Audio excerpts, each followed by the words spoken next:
Let me start with my journey, because then you will understand why I do this. I was raised by a phenomenal Christian mom in a Bible-believing home, and by the time I was about 12 years old, I started asking a lot of questions. And the church and my family had the same answer over and over. You just got to have faith. And for me, that didn't work, because I was this, so-called budding intellect, and I really liked science. I really liked technology. I really liked the answers that science and technology, as I rolled into high school, were giving me. They gave me some meaning, I thought, about the world. They gave me explanations about how this all worked. A lot more so, I thought, than the church. So as soon as I didn't have to get in the car anymore and go to church or Bible camp, I didn't. And I started calling myself a hypocrite, and I went through the end of high school. By the end of high school, I started calling myself an agnostic. I went to Georgetown, Oxford, and Berkeley, where I studied business, philosophy, and law. And by the time I came out of the University of California, Berkeley, Boalt Hall, School of Law, I was a practicing atheist. That was what I called myself. I was a materialist, naturalist, atheist. Remember from lunch, there you go. Actually, I loved being an atheist. I loved it so much that I was actually one of these atheists that trained myself in debate against Christians. So my hobby, both informally and formally, was to debate Christians, to poke holes in their worldview, and to make them question the faith that they say they have. That was my hobby. Now, I marched to that tune during the entirety of the 90s, and you know what?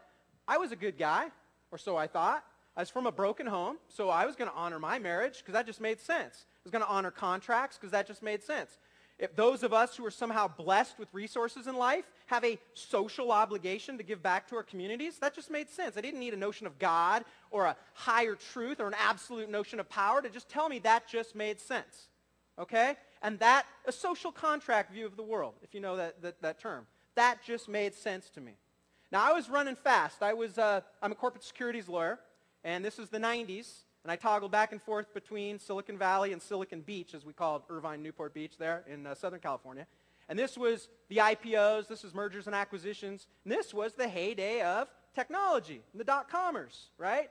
And I was running fast. I loved this stuff. Making lots of money. I was representing rock stars. I was representing the rock stars of the day in technology. The gamers had just come out. It was the microbreweries and the bagel companies and the juice companies. And we were representing, it was the place to be. I actually had my own firm down on the beach in Laguna Beach, California. Six lawyer firm right across the street from the beach. We surfed and we fished after work every night. This was the life. Late 1999, everything slapped me in the face. My mother was in a battle for her life with breast cancer. And it was November of 1999 where my mom called and she said, "Hey, will you go to this oncology appointment with me?" And I said, "Sure, why?" Her husband at the time was really ill. She said, I just need an extra set of ears. See, when you're going through chemo and radiation and such, when the doctors are throwing everything at you, you just need an extra set of ears, right, to pick it all up. So I go, "Sure, of course. Love Mom. I'll take a half a day off work to go invest in her life." And so I am in this oncology office, and the doctor comes in, this oncologist comes in and sits down with Mom and says, "All right, let's just get real. We're at that point where the trade-off between, ongoing treatment and the ongoing quality of your remaining life, we need to talk about that. We've tried all the chemos, we've tried the radiation, and now you're at that point where the trade-off is you're going to either be loopy and drugged up and not enjoy the remaining years or months of your life, versus we could keep trying, but you're going to be medicated and such." You guys, it slapped me. This conversation, I was sitting as like one of those outside observers just watching this thing, and when your gut just drops to the floor. Because see, I was the cheerleader, right? I was the positivist. Yeehaw, Mom, we're going to get through this. I have a very rationalist mentality, and I just crumbled. And it was just like that one fell swoop of, wow, there is life, there is death, there is origins and destinies, and there is meaning and purpose, and this is my real mom suffering real pain, and she really is going to die. All this stuff's going through. Big questions I hadn't thought about for over 20 years, you guys. Those are the questions that, maybe you deal with someday. You know what, quite honestly, I dealt with them. I did college philosophy. I was done. But man, I came out of that place that day knowing that there was more. I had to just to be intellectually honest with myself, I had to ask the big questions again. Now, I didn't crumble to my knees and come to Jesus. I went on a crazy journey. I truly went on a journey of exploration on these big questions. The first place I went was, where did I leave God? So I went back 20 years earlier to my high school biology, physics, etc., and I went, well, what's happened in the last 20 years? You know, that's a good place to start. See, whereas 20th century, the end of the 20th century, science and technology kind of removed the need for God. It was like, you know, we understand it all now. We've seen, you know, the miracle of gestation in utero with 3D imagery, right? We have Hubble telescopes now. We have electron scanning microscopes. We can see it all. We've explained it all. All that other stuff was for throwback, you know, ancient cultures that needed a reason, right? Guess what I found out? 21st century science and technology has brought God right back on the table like never before. You cannot deal with the causation of all of this, the order, the design, the fine-tuning, the complexity inherent in everything you see. You cannot deal with it without looking outside of a purely materialistic, naturalistic explanation. You can't.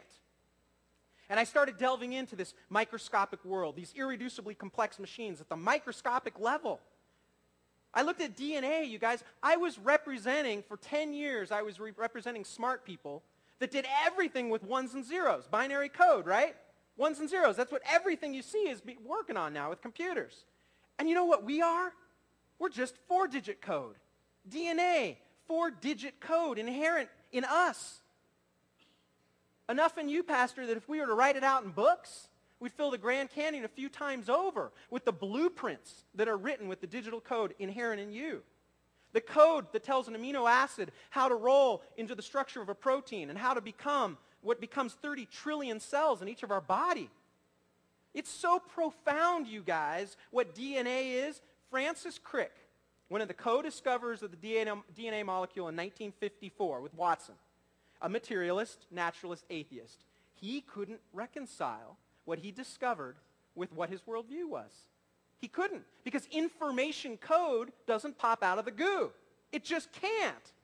It never has, it never will, and he knew it.